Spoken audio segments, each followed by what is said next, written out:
Hello, this is Laurie Hall, author of An Affair of the Mind and host of the website www.afteranaffairofthemind.com. We're here today with Dr. Barbara Steffens, co-author with Marcia Means of the book Your Sexually Addicted Spouse, How Partners Can Cope and Heal. Years ago, Dr. Steffens and I did some work together at programs hosted by the National Coalition for the Protection of Children and Families. And in the years since, I've followed the groundbreaking work that she's doing in the area of treating spouses of sex addicts. And I am so delighted to have her with us today. So hello and welcome, Barb. Hi. You know what? It is just so good to connect with you and to see you. It's just so good. Oh, thank you. I am beyond delighted to be back talking with you again. And Barb, you have a whole lot of initials after your name. I mean, you've got the PhD, you've got the LPCC, the BCC, the CCSAS, CCPS, and the CPC. Yeah. Would you please explain to our listeners what that alphabet means? Well, I'm going to kind of take a light approach to this. When I first started back to school, when my kids were in school, and I first got my first license, I was a licensed social worker. Okay. And my daughter, a teenager at the time, said my LSW stood for Little Short Woman. And then by the time I got my LPCC, which is Licensed Professional Clinical Counselor, she said it was Little Petite Counseling Chick. So that really helped me not take all this alphabet stuff too seriously. They do stand for things. So the LPCC is the Licensed Counselor, Clinical Counselor in Ohio. BCC is I'm also a board certified coach. So I went through some coaching training that's specific for therapists to learn how to do coaching, which I'm finding I'm doing a lot with partners. And then I have a clinical sex addiction specialist certification through the International Association of Certified Sex Addiction Specialists. So a lot more letters. And then the CCPS and the CPC are brand new letters, and those are certifications through the nonprofit that I'm president of, which is the Association for of Partners of Sex Addicts Trauma Specialists. So I'm a certified clinical partner specialist and a certified partner coach. So how's that? That's awesome. So in other words, you are completely qualified to talk about this topic. Apparently, yeah. Yes.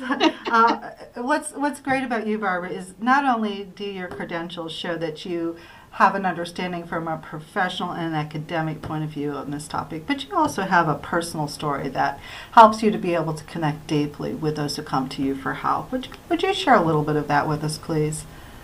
I don't share much about it. Basically, what I say is the specialty chose me. It's not one I chose. I was a very happy therapist doing general mental health.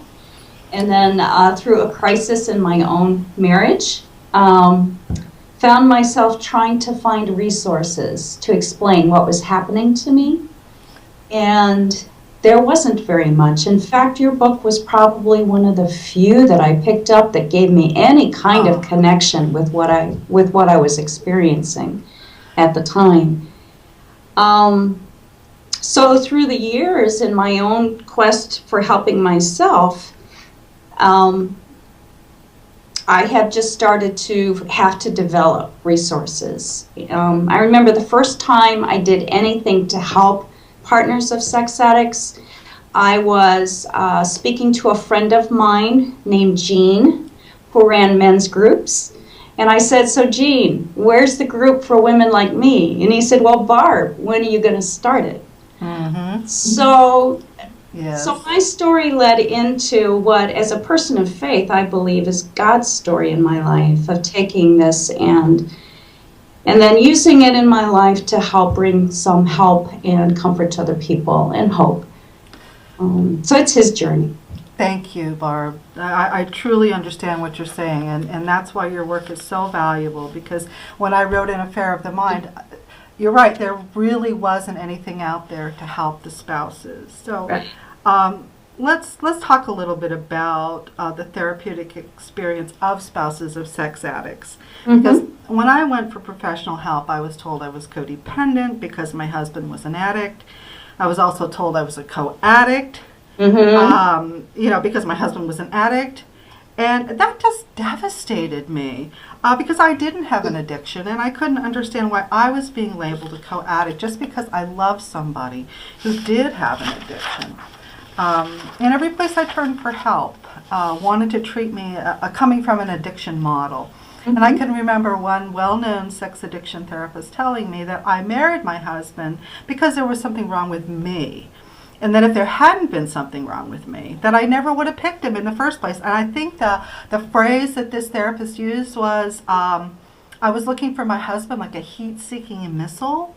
Yeah. And then he started asking me, like, how I was messed up, was I a victim of sexual abuse? Did I have an eating disorder? Did I have my own addiction?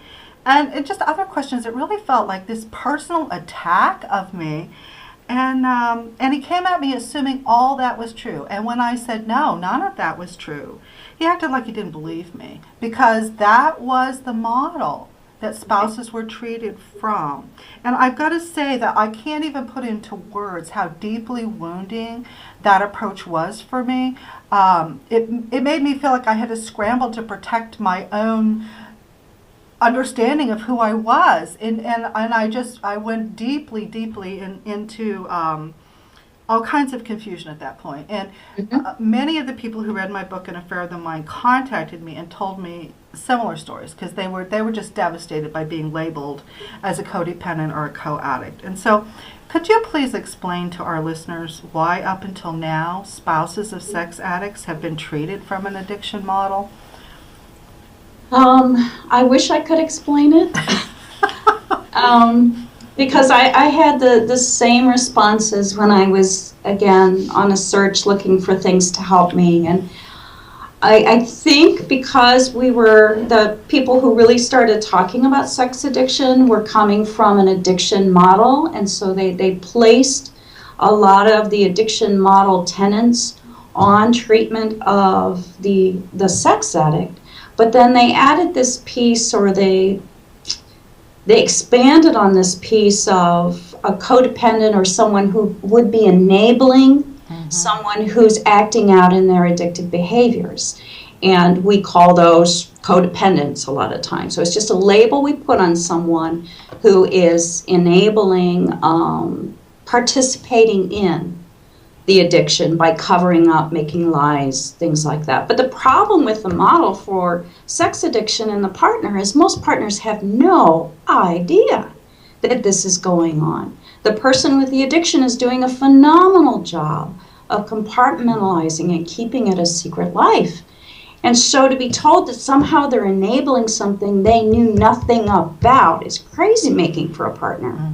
But I think that's where it comes from. It comes from an older addiction model that looks at addiction as a family disease and puts that on a partner who knew nothing about what was going on. As most of your listeners are going to be aware of, a lot of people with sex addiction enter their relationship with that as a secret. So the partner doesn't have informed consent in terms of who they're marrying. They don't know about the addictive behaviors. So to label someone with something so devastating as co-addict without even assessing the person, without knowing their history, just based on a relationship, has been very wounding for a lot of people. We've started to call that treatment-induced trauma. So there's the trauma of finding out about the addiction, but then there's an additional horrible wounding and crazy making when someone is telling you things about yourself that don't resonate with how you know yourself to be. So then they do, like you're describing, kind of lose a sense of themselves. Yeah. So that's my explanation. Thank you. Another explanation I heard was that people who are treating sex addicts could recognize the chaos of the addict. They would see the partner come in, see her in chaos, and say, oh, she must be addicted too.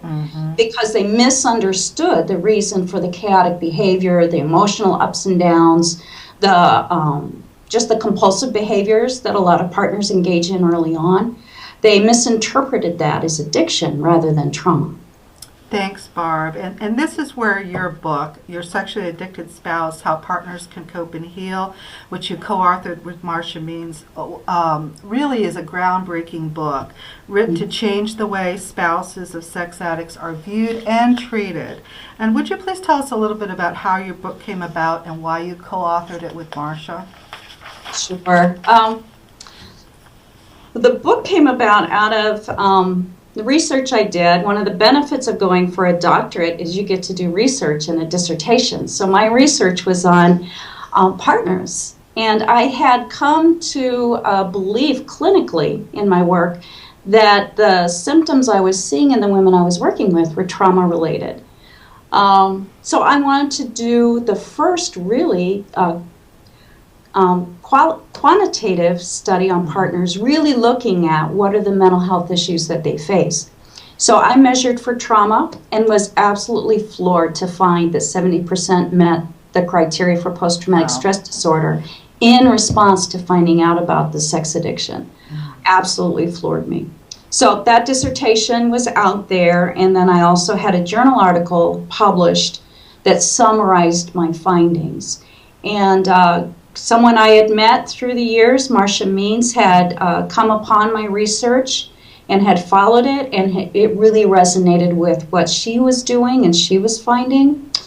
And I'll never forget, I was sitting at my desk at work one day and I got a phone call, and it's, "Hi Barb, this is Marcia Means." "Well, hi Marcia, how are you? And what's up?" And she said, "I'm writing my next book and I'm going to base it on your research. And I'm going to do it with you or without you. Which would you prefer?" That's a great opening. I said, "Oh, with me, please." Yes. Because I had known I had this in me to come out and really wanted it to be in a book form to support partners. But I just didn't have what it took to make it, to give birth to it. And Marcia did a phenomenal job of taking the information and the model and really fleshing it out in the book. So that's how it happened. Okay, thank you. Yeah. In your book, you talk about relational trauma, and would you just explain that to us? What is relational betrayal trauma, and why do spouses of sex addicts experience it? Understand relational trauma as one of the ways that sex addiction is traumatic for the partner, and I view relational trauma as that attachment, that bond that's in a relationship where we are connected, we're a team. We believe that this relationship is our safe haven, our safe place. And then through discovery process of finding out about the sex addiction, it's like that attachment bond is just absolutely ripped to shreds, and that's traumatic. Because this was our safe place, and our safe place has now become the most dangerous place we've ever known. And so that shatters our reality, it shatters our sense of safety and security. The person we expected to be there for us, have our back, now is the person who has wounded us. It's very similar to what a child might experience if they're being abused by their parents. This is the place I should expect safety, and this is the place where I'm the most unsafe. Yes. Yes, thank you about that's so true. That's exactly how I felt. You write about the fact that there are life factors that could contribute to the severity of the trauma. Would you please tell us about what those life factors are? Well, one thing I wanted to know when I was doing my research were there some things that increased the severity of symptom in those that experienced trauma? And I really only found two that really predicted increased severity. One was number of prior traumatic events, and that makes sense. So if it's not if the person had trauma in the past, but it was the number of traumatic events. So the more trauma you've had in your life, the more scar tissue you have. And so just another wound hurts even more. You're more sensitive, you resonate more, so the intensity of the symptoms go up. So that was one predictor. The other predictor I found was years married at time of discovery. So how long the secret was in place, so how long a partner is living with the belief that my life is one way, and then it gets shattered at that point of discovery. That intensifies the symptoms. Now, I have worked with young women married a year, 6 months, and it's traumatic for them. But it is not nearly as severe for most as it is for, say, the woman who's been married 25, 30 years, yes. 40 years, and finds out the acting out has been going on the entire time. Yes, I was married for 20 years when I found out, and I was like, wow, I don't even know you. I don't even know who you are. I mean, everything I believed up until now is a lie. Yeah. It was hugely an awareness that my whole life, wasn't real. I didn't know what I could trust anymore. And I remember immediately after finding out, I felt like the life just drained right out of me. In fact, my daughter saw me and she said, "Mom, you're deathly white. What's wrong?" And, and then within a few days, I developed pneumonia and I was sick for months. And then I got pneumonia on the 1-year anniversary of finding out. On the second anniversary, my husband and I were separated and I didn't get pneumonia. On the third anniversary, we were back together again, and I got it again. And then I was making the serious connection that this is a grief response. And I also found I had symptoms like I couldn't read. I mean, I love to read. I couldn't read. I couldn't concentrate. I felt like I had ADD. I felt like my mind had just left me. And I had times when I couldn't swallow. I couldn't catch my breath. My heart would race. I had all of these really unhappy thoughts that just would go through my mind, and I would just kind of like flinch almost, when they happened. And in general, I really felt like I lost myself, and I said, I'm broken in a place that I don't even know how to get to, and it was really terrifying. That was almost more terrifying than finding out that my husband was involved in this, because I lost myself. And in your research, you found that other spouses have similar response. Would you please tell us a little bit about that and talk about how long these symptoms typically last? Okay. Well, they get a variety of symptoms. The common ones are the ones you just described, that inability to concentrate, intrusive thoughts. That's where you're not asking for them and they just flood. It may be images or pictures that you've seen, or your mind's kind of playing a video of what you think it might have looked like when he was acting out. So just these intrusive pictures, thoughts, really distressing feelings, the grief, the anger, rage. I hear women talk about a level of rage that takes over their body that they never knew they were capable of. They do lose a sense of who they are. Their history is shattered. That not being able to read. I remember one woman wrote about that, and I had not heard of that before. But now, after working for so many years with partners, I hear that more frequently than I thought. And it's just, you just can't your brain is so preoccupied with trying to assimilate what's just happened that you have nothing left to concentrate and to focus. So women describe getting lost a lot. They lose things. It's not at all uncommon for my clients to just totally forget that they have an appointment with me. Even if they've been to my office 10 times, they get lost. It is like being taken over in your body and your mind, and you do lose a sense of who you are. It's very, very frightening. It's very intense. People can have sleep difficulties, eating difficulties, any kind of strong stress response, just magnified, are common trauma responses. Startling easy. Yeah. How long do these symptoms typically last, Barbara? I mean, I sort of been dealing with this for 22 years, and it's really only recently that I even told anybody that this was what I was going through. I found that really kind of turned a corner for me to actually disclose that I've struggled with this. But is that typical? I mean, can people go on for decades dealing with this? I think they can, in particular if they're not getting specific help for it. It's very hard to verbalize to someone scary to verbalize to someone that you're experiencing these things, because when it's going on inside of you, you feel crazy. You don't want other people to know you're crazy. Yeah. But part of healing is acknowledging it, getting support, talking about it, even in times when you have no words for it, but to share your story so that someone else can witness your pain is probably the most healing part. But think of the people who have been through other kind of traumatic events, who live their life never really dealing with it, and you see the long-term impact. We see that with combat survivors. We see it with sexual assault survivors, that they really can live with this the rest of their life if they don't get specific help for it. It's that serious for partners. Wow. So that's why it's so important to talk about it, to reach out, and it is a very difficult thing to tell anyone about. We feel so shamed, we feel embarrassed, we feel out of control, we feel responsible, then we're told we're responsible.